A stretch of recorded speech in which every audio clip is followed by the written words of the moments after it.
Hi there, I'm Una. Thank you so much for visiting my channel. I bought this stamp set recently, and although it's an older one, the reason I bought it is because of all the images in it. And it's very important when I invest in a set like this that I'm going to get lots of uses out of it. I made 3 very different cards today. I'm conditioning the stamps with a cloth. I have them in my MISTI, and I've prepared a square panel of Nina Classic Crest Solar White card. I'm using my embossing magic bag first because I'm using Versamark ink to ink up the images and apply gold embossing powder. I heat this up with my heat tool, use the images around the panel until it's looking full and ready for my next step, which is the colouring. I don't leave the colouring in the video. The Nuvo crystal glaze that I'm using here is going to allow me later to do ink resist. I made another card with the branches that are in the set, and the MISTI tool is very handy for this. I use 2 dye inks. I list my supplies down below if you're interested in knowing what anything is. I cut out the branches with the dyes in the set. When I have enough of them prepared, I go on to the berry branches. I gold heat emboss those. I colour them with 2 markers, having cut them out in my desktop machine.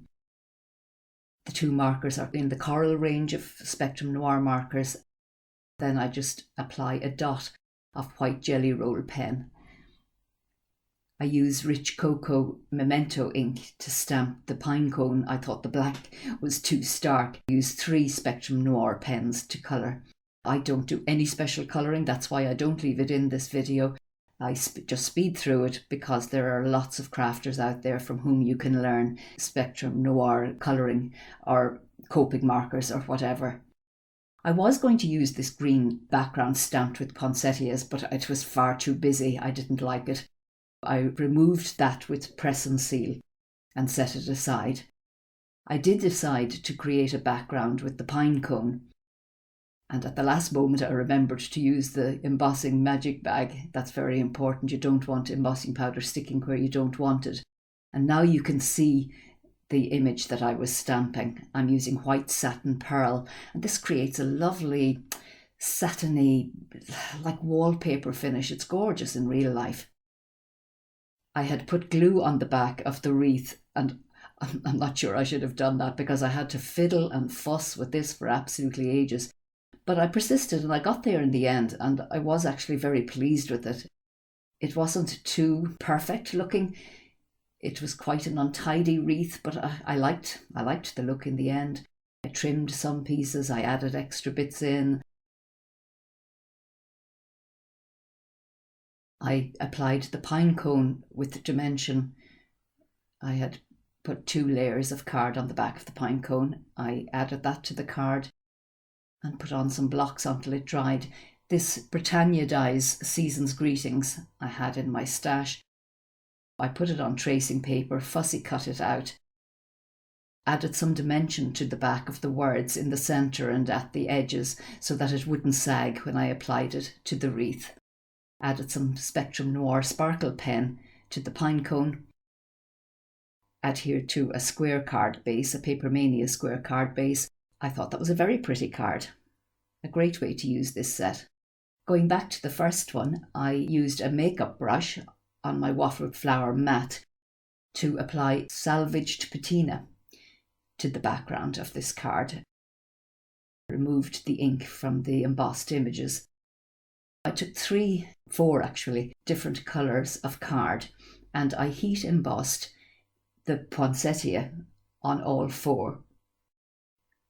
Because I wanted to fussy cut them out. And as I cut them out, on each successive layer, I omitted the leaves that I didn't want from the previous layer. You'll see what I mean here.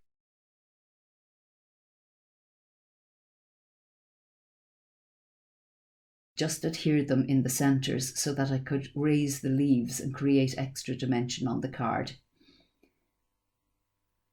Now I ended up using a Studio Katia clear drop in the centre of the leaf.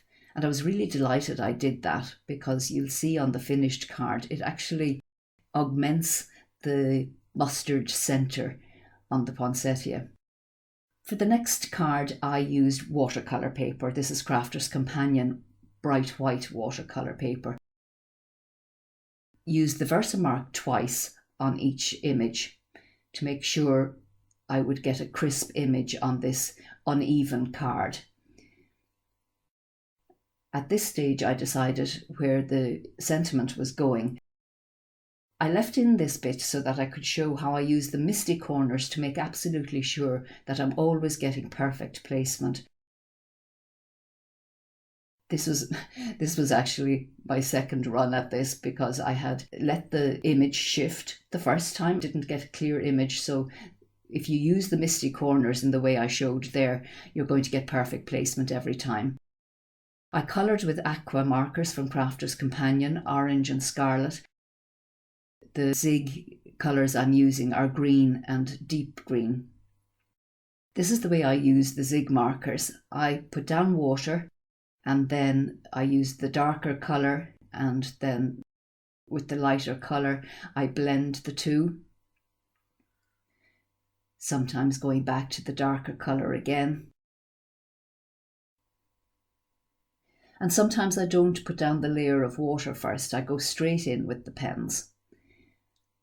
Like here, I'm using the dark colour first, and then coming in with the light one. And then coming in with the water and blending the two shades together. And I continue like that the whole way around the card. And when the leaves were done, I moved on to the red leaves. These Aqua pens actually blend very well without using much water. I rarely took the water brush up. For the bigger leaves, I used the red first and then added the orange, and I tended to use the orange first on the centres and then come in with the red. But really I used them differently the whole way around the card and ended up with lovely tones, and each poinsettia looking a little bit different from the other. I really enjoyed making this card. Showing here that when you're working with watercolours, if you do get ink on the white card, flood it with water and just mop it up. It comes away really easily. I think that was a very pretty card. They all were. They just are evidence that you can use one stamp set in many different ways to get lots of different looks. So those are the cards for today. Thank you so much for being with me. I would love it if you would subscribe to my channel. If you click on the bell down below the video, YouTube will notify you when I upload my videos. If you enjoyed this video, please give it a thumbs up. I look forward to seeing you again on my channel. Thank you so much. Take care of yourselves. All the best. Bye.